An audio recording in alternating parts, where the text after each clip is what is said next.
Hi, I'm Sophia, and today we're going to be talking about how Legos are better for the mind than video games. So, starting off with my thesis statement, while some video games, especially like puzzle games or brain teasers, can support cognitive growth, playing with Legos develop problem solving and critical thinking skills more effectively, especially for children ages 6 to 11, a period when hands on concrete learning is crucial, especially since Lego building requires physical manipulation, open-ended design, and real-world spatial planning. It strengthens the foundational problem-solving abilities that children begin forming between the ages 0 to 6 and continue redefining throughout their childhood. Skills that many digital games do not consistently nurture in practical ways. So with Legos, they were founded in Denmark in 1932 by Ole Kirk Christiansen. And the word Lego is derived from the Danish phrase "legot," meaning play well, which is what the creators' idea for Legos were, for children to create something new each time, to play well. With toys such as a doll or as a car, it will always be that. But with Legos, it's something new each time. You can create whatever your mind wants you to create with creating something new comes problem solving of using the wrong pieces, finding the right pieces, using your brain and thinking. So with that, according to the article, associations and indirect effects between Lego construction and mathematics performance has a few studies from children ages 3 to about 9 years old of when actually thinking and your mind is growing is very important. So within these studies, they measured the block building ability of 3 to 5 years old children, as well as their ability to name, recognize, and compose 2D shapes. So increased block building complexity was associated with improved naming, shape naming, recognition, and composition. So the children who were able to build complex structures, such as when asked to build something like a house or a car, they used more difficult shapes and more shape blocks. And so they also had a better shape knowledge. Another study they did were for children ages 7 to 8 years old. And that was the Lego construction ability and mathematics achievement. So the participants were provided with a single step instruction for each Lego model, and they were asked to duplicate this using the Lego bricks. So after they did that, they found the accuracy of Lego constructions and spatial visualization performance together predicted mathematics achievements. So within that study and another study, they also found that Lego construction ability at the age of 3 years predicted a significant amount of variability in mathematic achievements. So basically stating that these kids, and younger that the kids started at 3 years old, they had a bigger connection to the math field, which is very needed because many kids struggle in the math field today. So starting off younger is helping grow the mind for the future, and math is really needed everywhere in the world, whatever you want to be, whether you need math in school, you need math to become a doctor, you need a math to become a lawyer, you need a math to become an engineer, an architect. Math is everywhere and is needed. So with that, Legos help grow the mind, help always continue the mind to do more and give your eyes a break. Unlike video games, whether you're playing on your monitor, you're playing on a computer, on your phone, whatever it may be, you're straining your eyes out. Your eyes are going to hurt, especially with being on the phone all day or being at school on computers. Your eyes don't get a break, and playing video games for hours on end doesn't help your mental health at all, especially with violent video games. Being exposed, especially young children, to violent video games or video games at such a young age does not help their mind at all.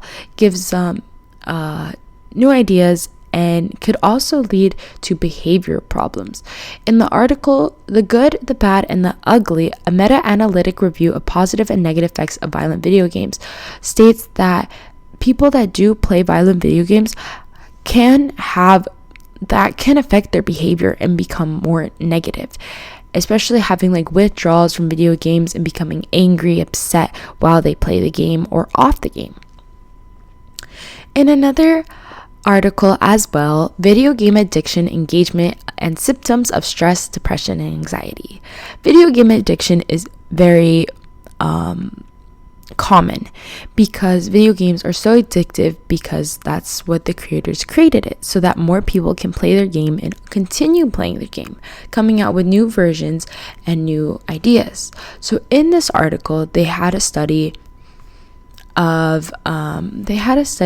for a large Norwegian study of 2,500 people from the ages 15 to 40 years old, and it showed a significant relationship between video game addiction and symptoms of depression, anxiety, and stress. There were also other studies, such as 2 Australian studies and a Dutch study, that showed the exact same thing. And with this, it just shows that unnecessary mental health risks are being put on your plate for no reason. You're choosing to play these video games, which are choosing to cause you unnecessary stress and depression. That's stress and depression and anxiety are to show up in your life no matter what. But having them come for no reason is unnecessary and is deteriorating your mental health. But there are some video games that are good. For example, puzzle games or brain teasers are good and help stimulate the mind. So in the article, do puzzles really make you smarter? There is a PhD and assistant professor of psychology at MRU, Dr. Dan DeVoe. DeVoe says that the brain is like a muscle. So when we do puzzles or we do these brain teasers, we're increasing our neural activity.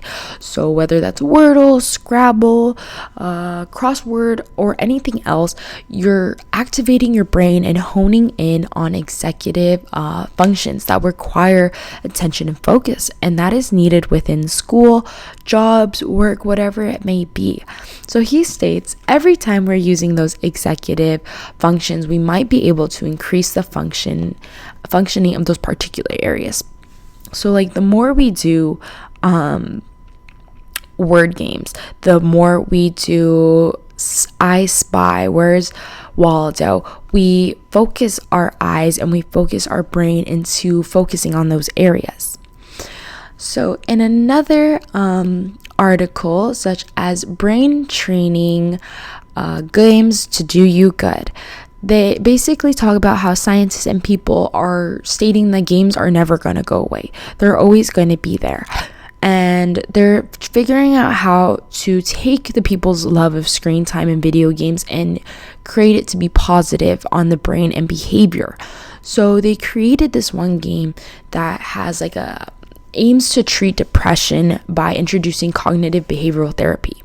While users fight off negative thoughts in a fantasy world, such as young cancer patients, they blast cancer cells, fight infections, and the side effects of therapy, so that they can encourage them to stick with the treatment and feel more happy about it. So with that, in the end, while both Legos and video games can be enjoyable, Legos give the mind a kind of workout that screens simply cannot do.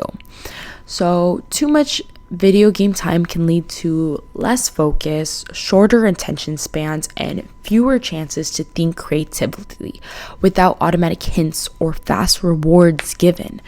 And many games gauge you step by step, especially if it's your first time playing. You need to know how to play, otherwise you're gonna lose, which means you don't always get to plan, imagine deeply, or solve problems on your own.